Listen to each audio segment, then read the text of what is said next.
Sfida delicata, quella del polivalente tra Città di Acicatena e Caggi, laddove in ballo ci sono pesanti punti salvezza. Inizio tremendamente in salita per entrambe le compagini che arrivano in promozione da tornei differenti. Cadenoti lo scorso anno retrocessi dall'eccellenza, Caggi promosso dopo la splendida cavalcata che ha visto i gialloneri trionfare dalla terza categoria fino al raggiungimento di questa promozione.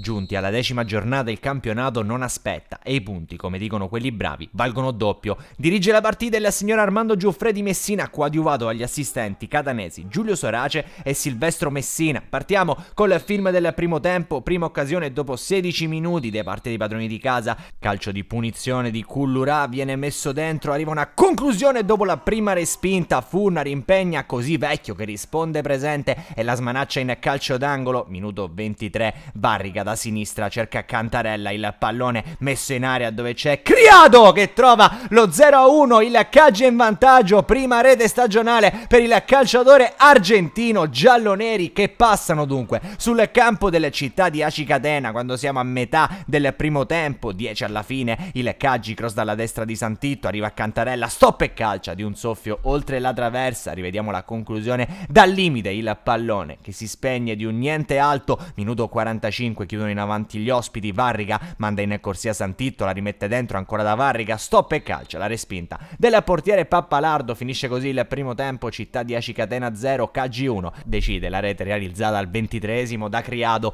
Minuto 52, il Caggi inizia bene anche la ripresa, Santitto riesce a trovare le vie centrali, conclude col mancino totalmente fuori misura. Risponde il Città di Acicatena, punizione di Solimene mandata in calcio d'angolo da Vecchio. Il Caggi si ripresenta in zona offensiva con Criado, mette per informante dalla distanza, in qualche modo Pappalardo la riesce a respingere. Il Caggi vorrebbe chiudere il match, Criado stavolta a sinistra la mette dentro, Batticciotto col velo libera Cantarella da pochi passi, arriva un palo clamoroso e poi Pappalardo riesce a ritrovarsi il pallone. Rivediamo il legno, ancora la conclusione di Cantarella, il portiere che se la ritrova di fatto lì. Varrica ancora all'83esimo dalla sinistra la mette dentro, Cantarella arma la conclusione, respinta da Pappalardo. La Acicatena nel finale, siamo al 91esimo, Gerbino per Licciardello, impena la sfera, c'è un tocco con il braccio da parte di Ricina, questo è quello che vede il direttore di gara, questo il calcio di rigore per il Città di Acicatena che al minuto 92 con Gerbino trova il gol del pari che sa di beffa per il Caggi che torna così a casa soltanto con un punto. Amici di Wisport è tutto, un cordiale saluto e come sempre alla prossima.